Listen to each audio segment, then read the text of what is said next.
एक बात बोलो, अगर कोई आपको बोले कि सरकार पाकिस्तान का पानी रोक सकती है लेकिन नीट पेपर का लीक नहीं रोक सकती, तो आप क्या कहेंगे? ये मेरी बात नहीं है, ये कहा है शेखर सुमन ने अपने नए शो में, और आज हम सिर्फ वो वही सुनेंगे जो उन्होंने कहा, बिना किसी ओपिनियन के, बिना किसी जजमेंट के, सिर्फ उनका बयान। शेखर सुमन एक एक्टर है और मूवर्स एंड शेकर्स में काम करते हैं। उसके बाद 14 साल का ब्रेक के बाद वो वापस आए हैं अपने नए डिजिटल टीवी शो में, जिसका नाम है शेखर टुनाइट के साथ, जो मई 2026 से यूट्यूब पर शुरू हुआ है। हर फ्राइडे नया एपिसोड आता है और फॉर्मेट एकदम सिंपल है, no script, no rehearse line, सीधी बात। शो का कॉन्सेप्ट उनके बेटे अध्ययन सुमन ने प्रिपेयर किया है और पहले ही एपिसोड में उन्होंने नीट पेपर लीक और राघव चड्ढा जैसे टॉपिक्स उठाए हैं। सबसे पहली बात करते हैं नीट पर उनके स्टेटमेंट की। शेखर सुमन ने कहा, सरकार हमें बोलने से रोक सकती है, सोशल मीडिया पर कंटेंट डालने से रोक सकती है, सोना खरीदने से रोक सकती है, विदेश जाने से रोक सकती है, पेट्रोल, डीजल, एलपीजी खरीदने से रोक सकती है, यहां तक कि पाकिस्तान का पानी भी रोक सकती है, मगर नीट का पेपर लीक होने से नहीं रोक सकती। ये उनके वर्ड टू वर्ड बयान थे। इसमें उन्होंने एक स्ट्रैटेजिकल तरीके से चीजों को लिस्ट किया और एंड में एक सीधा सवाल उठाया कि जब इतनी चीजों पर कंट्रोल पॉसिबल है तो बार बार एग्जाम्स लीक क्यों हो रहे हैं। उन्होंने ये भी कहा कि कुछ लोग मानते हैं कि नीट एग्जाम की जिम्मेदारी इलेक्शन कमीशन को दे देनी चाहिए, क्योंकि इस देश में नीट और क्लीन काम वही सही हो सकता है। ये एक सार्कास्टिक रिमार्क था, जहां उन्होंने इनडायरेक्टली एनटीए की रिलायबिलिटी पर सवाल उठाए। ये पूरा सेगमेंट उनके तरफ से एक स्ट्रॉन्ग कमेंट्री था ऑनगोइंग एग्जाम लीक इश्यूज पर, जो पिछले कुछ सालों से डिबेट का टॉपिक बन रहे हैं। अगर दूसरा टॉपिक की बात करें जो राघव चड्ढा से रिलेटेड है, तो शेखर सुमन ने रिवील किया कि वो ओरिजिनली राघव चड्ढा को अपने शो का पहला गेस्ट बनाना चाहते थे, क्योंकि उनका कहना था कि वो जेनजी में काफी पॉपुलर हो रहे थे, पार्लियामेंट में आम आदमी पार्टी के इश्यूज उठाते थे और एक स्ट्रॉन्ग स्पीकर के रूप में सामने आ रहे थे।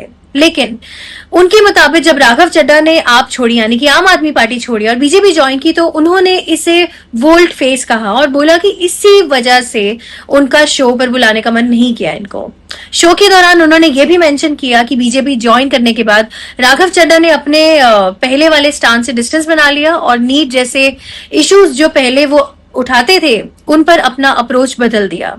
जब उनसे पूछा गया कि क्या उन्हें बैकलैश का डर है, तो उन्होंने सीधा जवाब दिया कि अगर कोई एक पार्टी से दूसरी पार्टी में जाता है तो उसे और क्या कहा जा सकता है, और उनका कहना था कि वो झूठ नहीं बोल रहे, सिर्फ वही कह रहे हैं जो लोग महसूस कर रहे हैं। ये था उनका पूरा स्टांस इस इशू पर। अब थोड़ा शो के फॉर्मेट की बात करते हैं। शेखर टुनाइट को उन्होंने अपने पुराने शो का इवॉल्व वर्जन बताया है, जहां कॉन्वर्सेशंस स्पॉन्टेनियस होती हैं और किसी एक फील्ड तक लिमिटेड नहीं होती। गेस्ट अलग अलग बैकग्राउंड से आते हैं और डिस्कशन का फोकस रियल टाइम रिएक्शंस पर होता है। एक इंटरेस्टिंग कॉन्टेक्स्ट ये भी है कि शेखर सुमन खुद 2024 में बीजेपी ज्वाइन कर चुके थे, लेकिन सिर्फ 24 घंटे के लिए, और उन्होंने खुद एक्सेप्ट किया कि उन्हें बहुत जल्दी रियलाइज हो गया कि वो किसी पॉलिटिकल पार्टी के साथ रहकर ये फॉर्मेट मेंटेन नहीं कर पाएंगे, इसलिए उन्होंने तुरंत एग्जिट कर लिया। इस बैकग्राउंड के साथ जब वो आज पॉलिटिकल टॉपिक्स पर बात करते हैं तो उनका पर्सपेक्टिव और भी लेयर्ड हो जाता है। इन सब स्टेटमेंट्स के बाद सोशल मीडिया पर स्ट्रॉन्ग रिएक्शंस आए। एक साइड ने कहा कि उन्होंने वो बात बोली जो बहुत लोग कहना चाहते थे, स्पेशली नीट वाली स्टेटमेंट काफी वायरल हुई क्योंकि उसमें सटायर के साथ एक जेन्युइन कंसर्न भी था। दूसरी साइड ने इसे पॉलिटिकल कमेंट्री बताया और ये सवाल उठाया कि किसी के पार्टी स्विच को इस तरीके से लेबल करना फेयर नहीं है।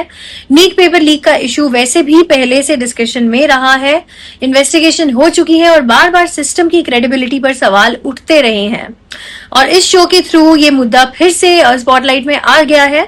तो ओवरऑल शेखर सुमन ने 3 क्लियर बातें कही हैं। पहली, नीट पेपर लीक एक सीरियस इशू है जिसे इग्नोर नहीं किया जा सकता।